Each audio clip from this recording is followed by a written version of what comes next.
코로나19 장기화와 급격한 물가 상승, 그리고 고금리와 금융 불안, 이렇게 2023년 세계 경제는 복합적인 위기 속에 어려움이 계속 이어질 걸로 전망됩니다. 오늘 이슈 대담에서는 한국은행 광주전남본부 강창구 기획조사부장과 함께 올 한 해 지역경제 상황 짚어보겠습니다. 안녕하십니까? 네, 안녕하십니까? 네.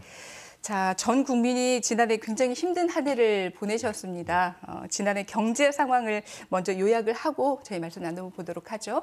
예, 광주 전남 지역 경제는 지난해 세계 경제와 한국 경제에 불어닥친 충격에서 자유롭지 못한 모습을 보였다고 할 수 있습니다. 작년 하반기 이후에는 잘 아시다시피 고물가와 고금리의 영향으로 소비 심리가 위축되었습니다. 네. 기업들도 이런 불확실한 경제 여건 때문에 소규모의 설비 유지 보수 수준의 투자에 그쳤습니다.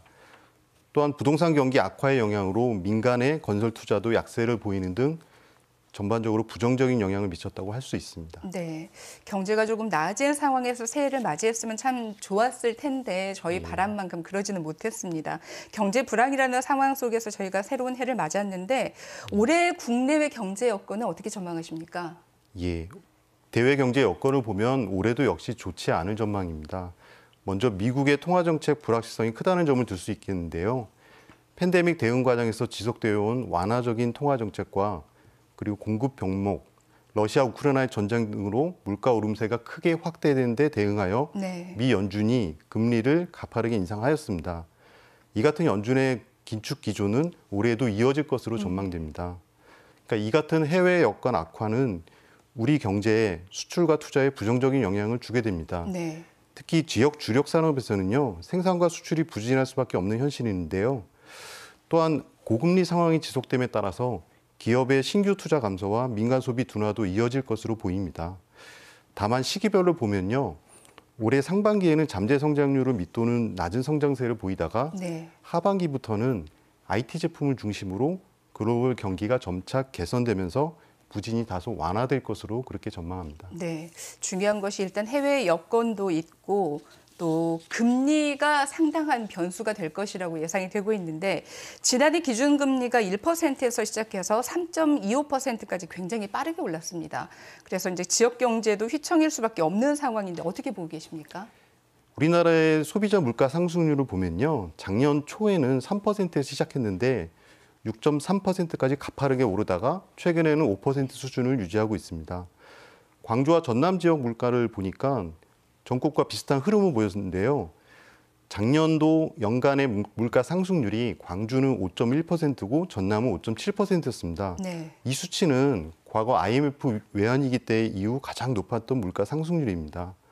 그리고 이걸 좀 세부적으로 보면 한동안 이제 크게 올랐었던 농산물과 석유류 가격이 최근 안정되었는데 그래서 최근에 어떤 물가 상승은 다소 주춤하는 모습입니다.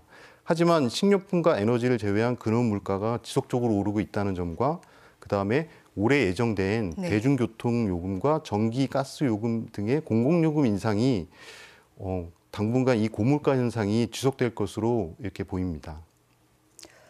가계부채 문제도 상당한데요. 특히 부동산 시장과 연계돼 있어서 예민한 부분이기도 한데 광주 전남은 어떻습니까? 두드러지는 특징들이 있습니까? 예, 한 가지 우려스러운 점은 우리 지역의 연체율이 다른 지역에 비해서 상대적으로 높다는 것입니다. 전국 평균을 보니까 약 0.5% 정도인데요. 광주와 전남의 경우는 연체율이 각각 0.8% 그리고 0.9%였습니다. 그래서 우리 지역이 이렇게 연체율이 높은 것은 예를 들어 차주의 상환 능력이 낮고 그다음에 취약차주 비중이 높아서 금리가 변동하게 되면 그 영향이 크게 나타나기 때문입니다. 또한 이제 비은행 금융기관과 기타 금융 비중이 높다는 점과 담보대출보다는 신용대출의 비중이 높기 때문에 다른 지역에 비해서 대출금리 수준이 높은 점도 연체율을 높이는 요인이라고 할 수 있겠습니다. 그 마지막으로 이제 부동산 시장과 관련해서는요, 광주 전남의 경우에는 이제 과거 부동산 시장 호황기에는 전국에 비해 상대적으로 낮은 수준으로 아파트 가격이 상승한 반면에 최근에는 가격 하락세가 비슷한 모습을 보이고 있습니다. 전반적으로는 부동산 시장의 매수 심리가 크게 위축된 상황입니다. 앞으로 고금리 인상 기조가 여전히 지속될 것으로 예상되므로 이 위축된 부동산 수요가 단기간에 살아나기는 어려워 보입니다. 다만 이제 부동산 규제 지역 을 해제한다는 것 같은 정부의 어떤 규제 완화 추세가 이러한 부진을 다소 완화시키는 요인으로 작용할 수 있을 것으로 보입니다. 네, 이렇게 힘들기는 가계뿐만 아니라 기업들도 마찬가지인데요. 기업 입장에서 자금 조달이라든지 수출, 고용 면에서 어떻게 전망하고 계시나요? 예, 일단 기업들이 한번 체감하는 경기를 이 제조 BSI는 지표를 통해서 알 수 있겠는데요. 네, 작년 하반기부터는 이 BSI 지수가 계속 하락하고 있습니다. 네, 지역 제조업체의 경기가 급격히 호전되기는 어려울 것으로 보입니다. 다만 이제 세부적으로 보면요, 네. 업종별로 상황이 조금 다를 수 있겠는데요. 조선사가 주로 위치한 대불산단의 경우에는 2025년까지의 어떤 수주 물량을 이미 확보한 상황이어서 임금 상승 등의 어떤 인플레이션 리스크에도 불구하고 전반적으로는 양호할 것으로 이렇게 전망됩니다.